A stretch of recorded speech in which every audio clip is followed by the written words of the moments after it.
ابھی ہم ہندوستان اور پاکستان کے تعلقات میں بہتری کی بات کر رہے تھے کہ امریکی انٹیلیجنس کونسل کی رپورٹ آئی ہے گلوبل ٹرینڈز انڈیکس کے نام سے، اور اس میں خدشہ ظاہر کیا گیا ہے کہ اگلے 5 برسوں میں پاکستان اور بھارت کے درمیان خوفناک جنگ چھڑ سکتی ہے۔ اس رپورٹ میں مختلف عوامل کا ذکر کیا گیا، اور خاص طور پر پلوامہ حملے کے بعد جس طریقے سے پاکستان اور بھارت میں ایک جھڑپ ہوئی، فضائی جھڑپ ہوئی، بھارت نے پاکستان کی فضائی حدود کی خلاف ورزی کی، جس کے جواب میں اگلے ہی روز پاکستان نے بھارتی فضائیہ کے 2 طیارے مار گرائے۔ کیا یہ کشمکش آگے واقعی کسی بڑی جنگ کا پیش خیمہ بن سکتی ہے؟ اور اب ایک ایسے حالات میں جب اطلاعات یہ بھی آ رہی ہیں کہ ہندوستان اور پاکستان کے لیڈروں کے درمیان اس برس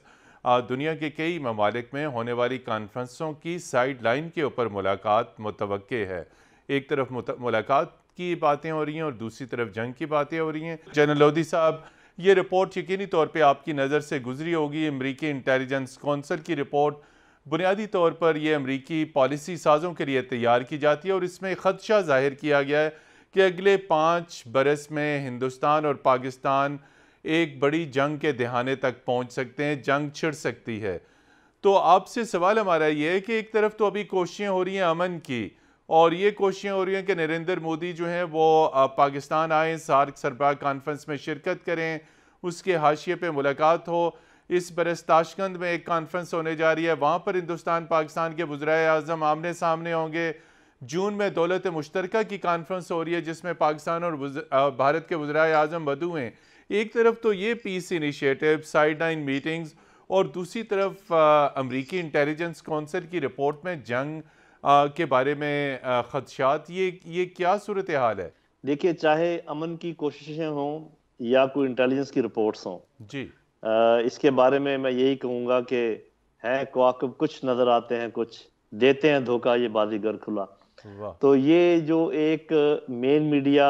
سوشل میڈیا، پرنٹ میڈیا کے اوپر جھوٹ کا طوفان اور سچ اور جھوٹ ملا جلا، اور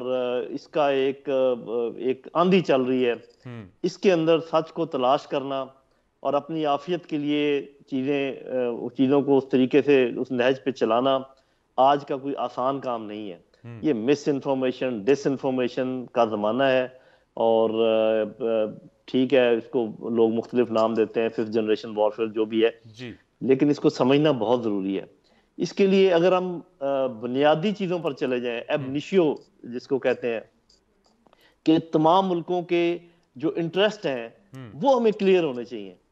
اور اس کے بعد پھر ہم موازنہ کریں کہ کیا کہا جا رہا ہے، کس پیرائے میں کہا جا رہا ہے، کیوں کہا جا رہا ہے، کس پہ اعتبار کرنے کی ضرورت ہے، کس پہ اعتبار کرنے کی ضرورت نہیں ہے۔ تو یہ ساری چیزیں ذہن میں رکھیں۔ یہ دیکھیں، جو ٹینشن ہے ہندوستان اور پاکستان کے درمیان، وہ تو دیوار پہ لکھی ہوئی ہے، اس کو تو کوئی دوبارہ اس کا اعادہ کرنے کی ضرورت ہی نہیں ہے۔ وہ تو تقسیم کے البتہ وقت سے یہ ابھی ہے کہ تک چلی آ رہی ہے، بالکل۔ جی، لیکن یہ ہے کہ یہ بڑے ملک جب چاہتے ہیں تو امن کیا فضا پیدا کر دیتے ہیں، اور جب چاہتے ہیں تو جنگ کا طبل بجا دیتے ہیں، اور ہمیں اتنا بیوقوف نہیں ہونا چاہیے کہ ہم امن کی بات بھی ان کی مان لیں اور جنگ کی بات بھی ان کی مان لیں۔ خدا نہ خواستہ یہ خدا تو نہیں ہے کہ جو فیصلہ کریں گے کہ کب جنگ ہونی ہے اور کب نہیں۔ ٹھیک ہے، ان کی ایک ایویلویشن ہے، اس کو غور و فکر سے ضرور دیکھنا چاہیے۔ بات تو یہ ہے کہ جس طریقے سے کشمیریوں پر ظلم و ستم ہو رہا ہے اور لگاتار ہو رہا ہے، اور دوسری یہ ہے کہ کس جنگ کے شروع ہونے کی بات کرتے ہیں؟ کیا ہم پہلے حالت جنگ میں نہیں ہیں، جس کو آپ ہائیبرڈ وار کہتے ہیں، 5th جنریشن وار یہ کہتے ہیں؟ خود ایک یہ جنگ کیا ہے، ہے؟ یہ خود ایک جنگ ہے۔ یہ کلبوشن ادھر کیا کر رہا تھا بھائی؟ یہ جو افغانستان سے روزمرہ ہمارے پر حملہ ہوتے ہیں، یہ کیا ہے؟ وہ جو ڈس انفارمیشن لیب کی جو رپورٹ ہے وہ کیا ہے؟ تو حالت جنگ میں تو یہ ہم پہلے ہی ہیں، تو کوئی نئی نوید نہیں سنا رہا امریکہ میں۔ اور میرا خیال ہے کہ اتنے بیوقوف یہ دونوں ملک نہیں ہیں کہ ایٹمی ہتھیار ہونے کے باوجود یہ اوپن کسی وار میں الجھ جائیں گے۔ ناصر شرائع صاحب، بالکل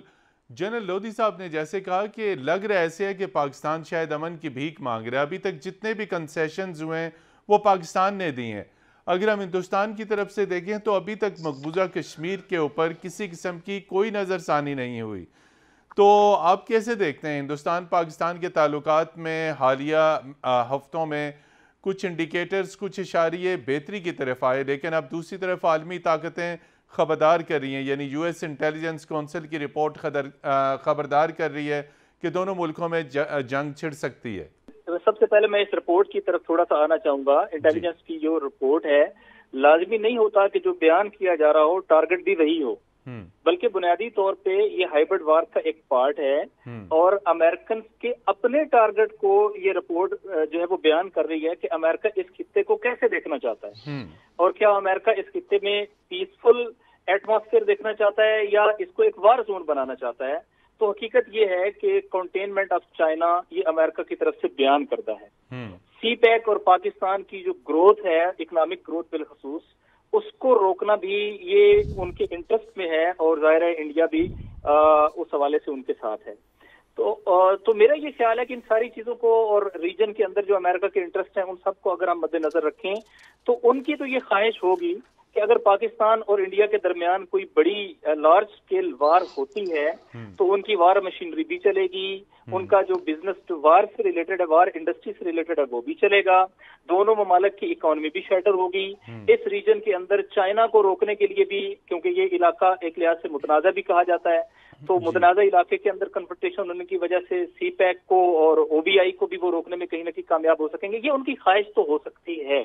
لیکن آن گراؤنڈ سچویشن یہ ہے کہ پاکستان بھی اپنے انٹرسٹ کو بخوبی دیکھ رہا ہے،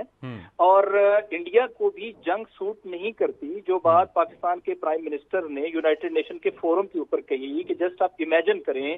کہ دو طاقتیں ایٹ وار ہیں اور دونوں ایٹامک پاور ہیں، اور ایک چھوٹی سی غلطی سے پورا جو ریجن ہے وہ کتنے بڑے اور پوری دنیا بحران سے دوچار ہو سکتی ہے۔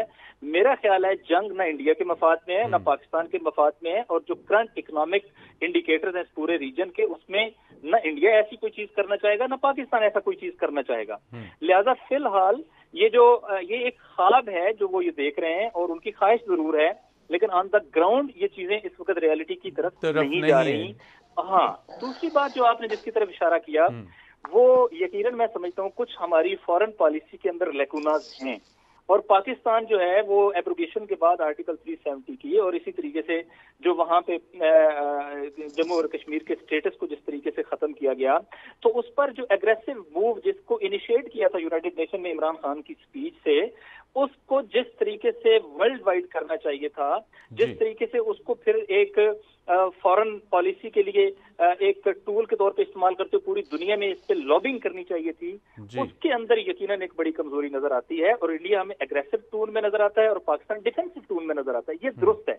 لیکن یہ ہماری ایک اپنی ویکنیس ہے، اس کو ہم نے اوور کم کرنا ہے، کسی اور نے اوور کم نہیں کرنا۔ پاکستان اگر اپنے ریجن کو دیکھے گا تو اس ریجن میں ابھی جیسے پاکستان ایک ایسے ریجنل بلاک کی طرف بھی جا رہا ہے کہ جسے آپ گولڈن رنگ کہتے ہیں، گولڈن رنگ اکنامک فورم، جس میں چائنا ہے، جس میں ایران ہے، جس میں روس ہے، جس میں ایران ہے، اور جس میں ترکی ہے۔ یعنی اس کا بھی کنسپٹ یہ ہے کہ یہ ریجن سیلف سفیشینٹ ہو جائے گا، اپنے اکنامک معاملات میں ایک دوسرے کے اوپر ڈیپینڈ کرے گا، اور اسے دنیا کے اوپر جو اپنی ڈیپینڈنس ہے وہ منیمائز ہو جائے گی۔ یہ مینیجیبل ہے، ان کے پاس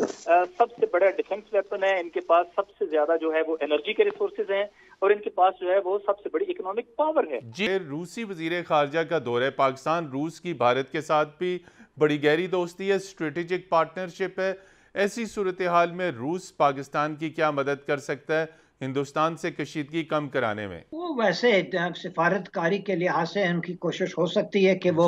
شاید انکریج کرے پہ آپ پرامن طور سے آپس میں بات کریں، اس کا حل ڈھونڈے، یہ ان کا موقف رہا ہے، اور United nations and international law کے مطابق یہ جو انٹرنیشنل ڈسپیوٹس ہیں اس کا حل ہمیں ڈھونڈنے کی کوشش کرنی چاہیے۔ وہ ہندوستان سے کچھ دور ہو گئے ہیں کیونکہ ہندوستان تو مائل بامریکہ ہو گیا ہے، اور ویسے ابھی بھی ہندوستان کے 80% ملٹری اکوپمنٹ وہ رشین نژاد کا ہے، رشین اوریجن کا ہے، تو رشیا کے ساتھ ابھی بھی ان کے تعلقات بہت گہرے ہیں اور بہت اہم ہیں۔ پاکستان میں تو یہ تو وہ والی بات ہے کہ یہ آغاز محبت ہے، ابھی آگے دیکھتے ہیں کہ ہوتا ہے کیا ہوتا ہے۔ تو پاکستان کے ساتھ تو